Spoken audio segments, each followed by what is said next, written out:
So, in first 5 lectures of matrices, if you have attended it, up 3.1, 3.2 और 3.3 you will be able to solve. Okay. अब 3.4 जो है वो inverse की है, वो हम चैप्टर 4 पढ़ने के बाद करेंगे. It will be easy after that. Okay, so अब हम स्टार्ट करेंगे chapter 4, that is determinant. Okay okay, तो फर्स्ट ऑफ ऑल देखते हैं where determinant is used. So I have written why determinant is used. Okay, so the first thing is to find area of triangle. देखो, ये अगर एक triangle है, इसके coordinates दिए हैं, तो कोऑर्डिनेट के ऊपर से हम इसका एरिया फाइंड कर सकते हैं using determinant. Okay, next second use है to find equation of line.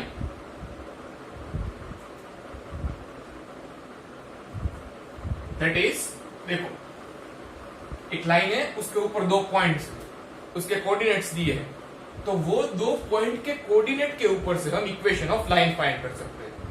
Okay, देखो this you have studied in 11th in straight lines, but determinant से भी हो सकता है, वो हम स्टडी करेंगे.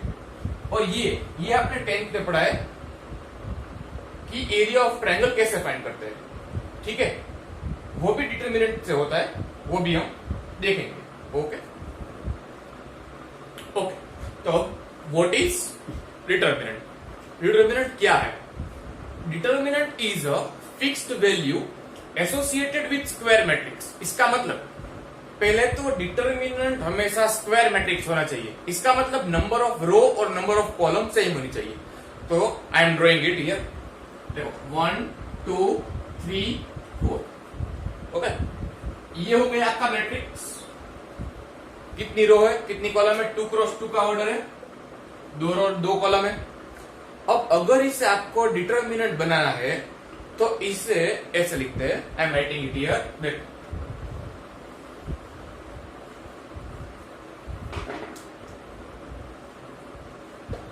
ये हो गया आपका डिटर्मिनेंट 2 क्रॉस 2 का. इसका मतलब सेकंड ऑर्डर का डिटर्मिनेंट, 2 रो 2 कॉलम. अब ये है क्या? ये एक वैल्यू है. मैं भी आपको बताऊंगा कैसे फाइंड करते हैं इसकी वैल्यू. ये एक वैल्यू है. तो स्क्वायर मैट्रिक्स के साथ जो एसोसिएटेड वैल्यू है वही है. ठीक है, अब देखो स्क्वायर मैट्रिक्स तो 2 क्रॉस 2 की जगह 3 क्रॉस 3 का भी हो सकता है. तो ये मैं ले रहा हूं.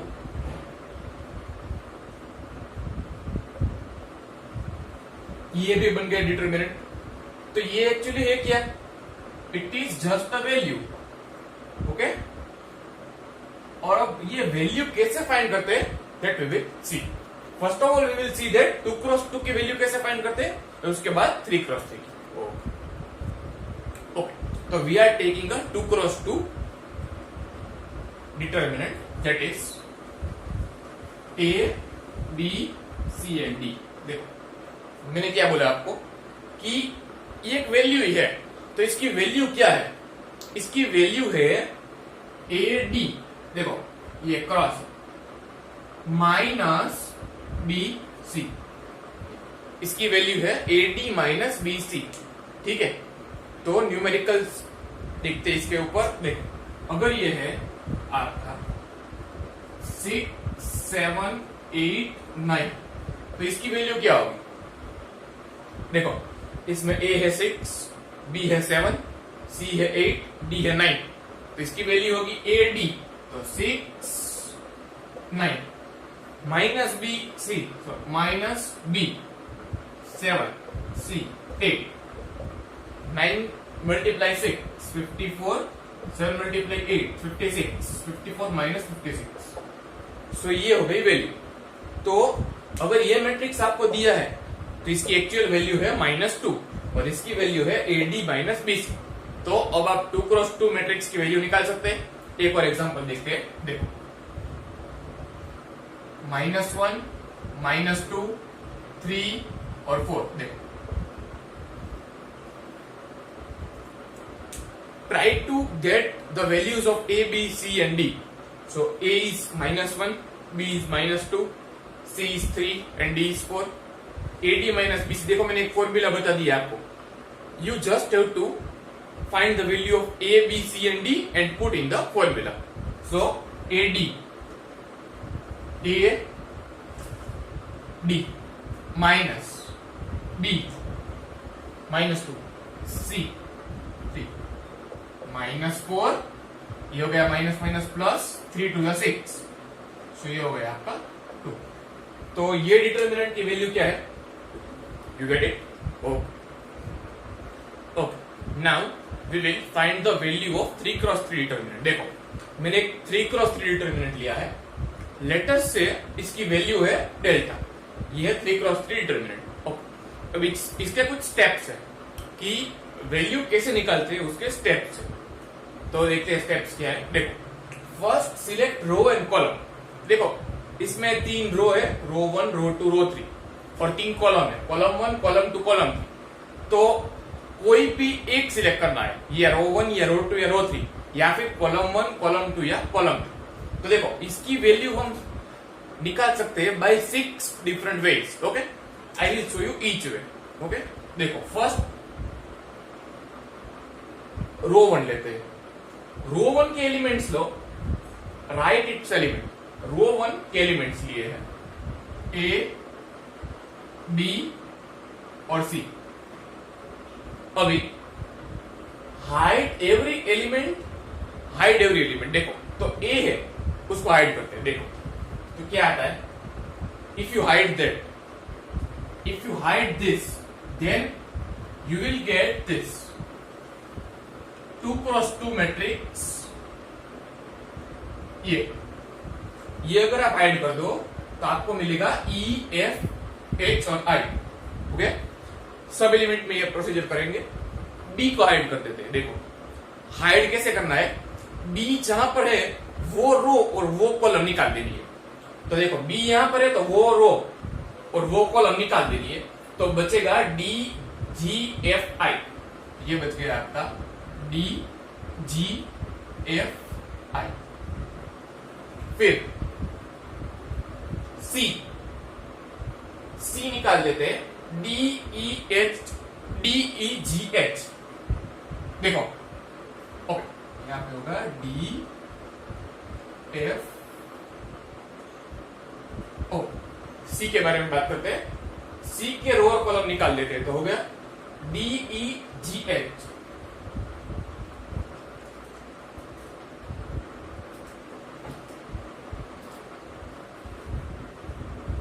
ओके, अभी देखो सेम फॉर ऑल एलिमेंट. ये तो हमने कर दिया. गिव साइंस, तो इसकी साइन क्या होगी. देखो साइन का एक लॉजिक है, उस लॉजिक के हिसाब से साइन होगी plus minus plus minus plus minus plus minus plus. देखो इसका मतलब A की साइन होगी प्लस, B की साइन होगी माइनस, तो यहां पे माइनस. C की साइन होगी प्लस, यहां पे प्लस. ओके, ध्यान से देखिए एक स्टेप हमने नहीं किया है. Solve 2x2 determinant. तो ये हम सॉल्व करेंगे. अभी देखा हमने कैसे सॉल्व करते हैं. क्या होगा इसकी value E I minus H F minus B D I minus F. ऐसे इसी में सॉल्व करेंगे. तो ये डेल्टा हो गई ये वैल्यू आपकी. देखो जहां पे भी A B C D variables है वहां पे नंबर्स आएंगे और कुछ नहीं. ठीक है, तो देखो अब हमने सॉल्व किया रो 1 से. हम कोई भी रो या कोई भी कॉलम ले सकते हैं. ध्यान से इतना रखना है कि उसकी प्रॉपर साइन उसको देनी है. ओके, और while hiding the element ध्यान रखना है कि गलत एलिमेंट ना दिखे. कॉलम 3 देखते हैं. कॉलम 3 से इसको बोलते हैं एक्सपांशन. कॉलम 3 से एक्सपांड करते हैं. देखो कॉलम 3 ये हो गई, इसके एलिमेंट देखो स्टेप्स में सिलेक्ट रो और कॉलम, तो वो हमने कॉलम 3 की, तो ये कॉलम 3 हमने सिलेक्ट कर ली। राइट इट्स एलिमेंट, तो एलिमेंट है सी एफ आई, तो ये हो गया सी, ये एफ और ये आई। अभी हाइड एलिमेंट, तो हाइड करेंगे सी को, तो आएगा ये डी ई जी एच। उसके बाद एफ को हाइड करेंगे, क्या आएगा ए बी जी एच। आई को हाइड करेंगे A B D E. Same for element कर दिया हमने। गिव साइंस, देखो सी की साइन क्या आएगी, सी की साइन आएगी प्लस, एफ की साइन आएगी माइनस, आई की साइन आएगी प्लस। सॉल्व 2 क्रॉस फिल्टर में है, तो सॉल्व करते हैं उसको।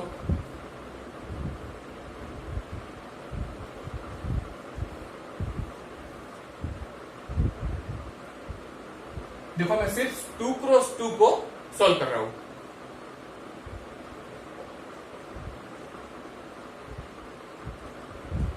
अब देखो इन दोनों का आंसर सेम ही आएगा, ये और ये दोनों सेम ही है। ये हमने दो तरीके से किया। You can do it by 6 different methods. Okay, अब होगा क्या, सिर्फ यहां पे न्यूमेरिकल्स आएंगे, ठीक है। ओके, सपोज ये है 3 क्रॉस 3 डिटर्मिनेंट, इसकी वैल्यू फाइंड करनी है। देखो स्टेप्स वही रहेंगे। फर्स्ट हमने किया R1 से, ये R1 से किया। उसके बाद हमने किया C3 कॉलम 3 से। Let us take any other row और कॉलम, ठीक है। C2 कॉलम 2 से करते हैं, ठीक है। देखो तो कॉलम 2 ले रहा हूं मैं, ये हो गई हमारी कॉलम 2। कॉलम 2 सिलेक्ट कर लिया हमने, कॉलम 2। उसके एलिमेंट्स लिखे, उसके एलिमेंट है कॉलम 2 के 2, 5 और 8, ठीक है। अभी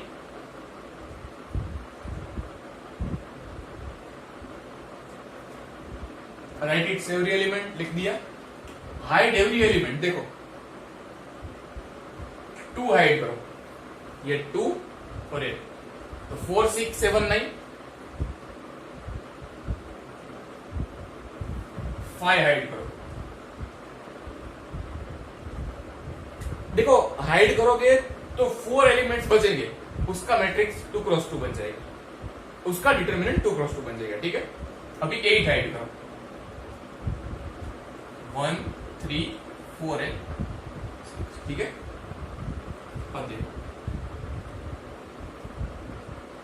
गिव साइंस, देखो इसकी साइन, साइन देने के लिए 2 की साइन क्या होगी, माइनस, तो यहां पे माइनस।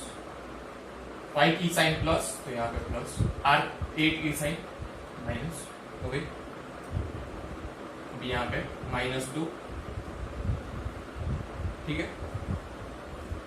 ये कैसे सॉल्व करेंगे, 4 मल्टीप्लाई 9 माइनस 7 मल्टीप्लाई 6, ये हो जाएगा आपका। फिर उसके बाद 5, 9 माइनस 7 मल्टीप्लाई 3। देखो ये 1 आता है, मैंने नहीं लिया इसको, ठीक है। 9 1 जा 9 होंगी, माइनस 8, ये 6 1 जा, माइनस 4 3 जा, अभी -2। देखो थोड़ा डायरेक्ट कर रहा हूं, 9 4 जा 36, माइनस 7 6 जा 42, तो 36 माइनस 42 -6। 9 माइनस 21, तो ये हो गया आपका -12। 6 माइनस 12 -6। देखो 6 2 जा 12, माइनस माइनस प्लस, -60 और प्लस 48, ठीक है। 48 और 12 60, 60 माइनस 60, तो ये हो गया आपका C, ठीक है। ओके, देखो इसका आंसर 0 आया, इस डिटर्मिनेंट का आंसर 0 आया बाय कॉलम 2। रो 2 से चेक करते हैं कि 0 आता है कि नहीं। देखो रो 2 से, ठीक है, तो रो 2 हो गई है। इसके एलिमेंट्स लिखो 4 5 6। अभी राइट इट से एलिमेंट लिख दिया, हाइड एवरी एलिमेंट। देखो 4 को हाइड करो, क्या बचेगा 2 3 8 9। फिर 5 को हाइड करो 1 3 7 9। फिर 6 को हाइड करो 1 2 7 8। ठीक है, ओके। अब सेम फॉर एलिमेंट्स कर दिया। गिव साइंस, देखो साइन देते हैं। 4 की साइन क्या आएगी, 4 माइनस आएगी, सो 4 की साइन माइनस, 5 की साइन प्लस, 6 की साइन माइनस। अभी -4 सॉल्व 2 क्रॉस 2 डिटर्मिनेंट करते हैं 2 9 -3 8 हो गया। अब 5 उसके आगे 1 9 1 9 -7 3। उसके बाद -6 1 8 -2 हो गया। अभी -4 देखो 2 9 2 जा 9 2 जा 18 18 -24 -6 ये 5 9 -21 9 -21 आपका होगा -12। ये देखो 8 -14 ये होगा -6 24 6 4 जा माइनस माइनस प्लस -60 6 6 जा 36। देखो 26 प्लस 24 प्लस 24 प्लस 36 तो ये हो गया आपका 60 -60 तो आ गया 0।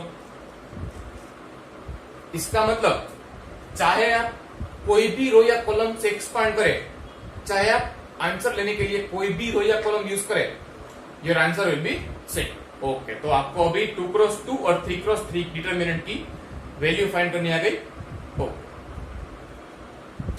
ओके, जो हमने पढ़ा उसके ऊपर क्वेश्चन करते हैं। देखो द क्वेश्चन इज, एक मैट्रिक्स है ए 2 क्रॉस 2 का मैट्रिक्स है 1 2 4 2। अभी शो दैट, ये शो करना है हमें, ठीक है। एलएचएस है हमारी, आरएचएस, ठीक है। एलएचएस देखो, एलएचएस में क्या है, पहले है 2a उसका डिटरमिनेंट। देखो ये a है तो 2a क्या हो जाएगा, रिमेंबर मैट्रिक्स में अगर कोई स्केलर मल्टीप्लाई करे तो सब एलिमेंट में मल्टीप्लाई होता है, तो ये 2 जो है वो सब में मल्टीप्लाई होगा। अगर a की वैल्यू a है तो 2a होगा 2 4 8 और 4 हो गया। अभी उसका डिटरमिनेंट देखो, 2a के बाद में ये साइन दिए, इसका मतलब इसका डिटरमिनेंट, तो इसका डिटरमिनेंट कैसे निकलेगा, 2 क्रॉस 2 का डिटरमिनेंट कैसे निकलता है, AD माइनस BC। तो ये हो गया A B C और D, तो AD 2 4 माइनस 4 8, सो 2 4 से 8 माइनस 32, सो माइनस 24। ये हो गया आपका आंसर। अब RHS देखते कि RHS भी सेम आता है कि नहीं। RHS देखो 4 मल्टीप्लाई डिटरमिनेंट ए, तो डिटरमिनेंट ए पहले क्या है, डिटरमिनेंट ए है आपका ये 1 2 4 2, तो इसको फिर से AD माइनस BC से करिए, AD माइनस BC, ठीक है। मैंने यहाँ पे 4 पहले लिखा है, 2 बाद पे लिखा है, doesn't make difference, that's why. 2 minus 8 minus 6, अभी 4 मल्टीप्लाई डिटर्मिनेंट ए, तो 4 मल्टीप्लाई 6, तो ये -6, तो ये हो गया आपका -24। So answer is same. देखो अब कंक्लूजन इज, देखो यहाँ पे 2 है तो यहाँ पे 2 नहीं होता, यहाँ पे 4 होता है। ठीक है, क्यों 4 होता है? क्योंकि डिटर्मिनेंट था 2 क्रॉस 2, सेकंड ऑर्डर का डिटर्मिनेंट था। अगर थर्ड ऑर्डर का डिटर्मिनेंट होता तो यहाँ पे 8 आता था। ठीक है, तो ये क्या है, पहले एक मैट्रिक्स था, उसमें स्केलर मल्टीप्लाई किया और फिर डिटर्मिनेंट निकाला, स्केलर मल्टीप्लाई किया 2, डिटर्मिनेंट फिर निकाला। और आरएचएस में क्या है, पहले डिटर्मिनेंट निकाला, उसकी वैल्यू में मल्टीप्लाई किया। ठीक है, तो अगर 3 क्रॉस 3 मैट्रिक्स कुछ होता है यहाँ पे, तो ये आ जाता 8। ठीक है, तो 3 क्रॉस 3 में भी आप सेम तरीके से कर सकते हैं। Okay okay, we will solve one question based on the concept we discussed. Okay, देखो अभी ये दो डिटर्मिनेंट इक्वल है, 2 क्रॉस 2 के डिटर्मिनेंट है, दोनों इक्वल है। देखो अभी मैट्रिक्स अगर इक्वल होते हैं तो कैसे होते हैं, देखो मैट्रिक्स कैसे होते हैं, 1 2 3 4, तो यहां पे भी 1 2 3 4 होना चाहिए। ये 1 1 से मैच करता है, 2 3 एंड 4। देखो डिटर्मिनेंट में ऐसा नहीं है, डिटर्मिनेंट में इक्वल कैसे होते हैं, दोनों की वैल्यू सेम होनी चाहिए। देखो यहाँ पे 5 और यहाँ पे 6 है, फिर भी दोनों इक्वल है। ठीक है, तो इसमें क्या है, दोनों की वैल्यू मैच करनी चाहिए। तो पहले हम लेफ्ट साइड डिटर्मिनेंट की वैल्यू फाइंड करेंगे, फिर राइट साइड की, और दोनों की वैल्यू इक्वेट करेंगे और बाद में x फाइंड करेंगे। तो question is find x।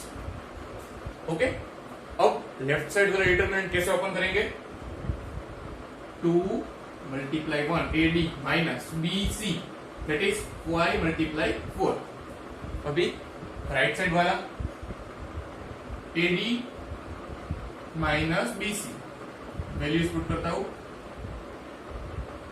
2 minus 20 is equal to 2x square minus 24। ठीक है, therefore 2x square is equal to, ये हो गया -18, ये 24 goes in left side, so 2x square is equal to 6, x square equal to 3, therefore x equal to √3 plus और minus, तो आ गई। तो ये हमने क्वेश्चन सॉल्व कर दिया to find the value of x।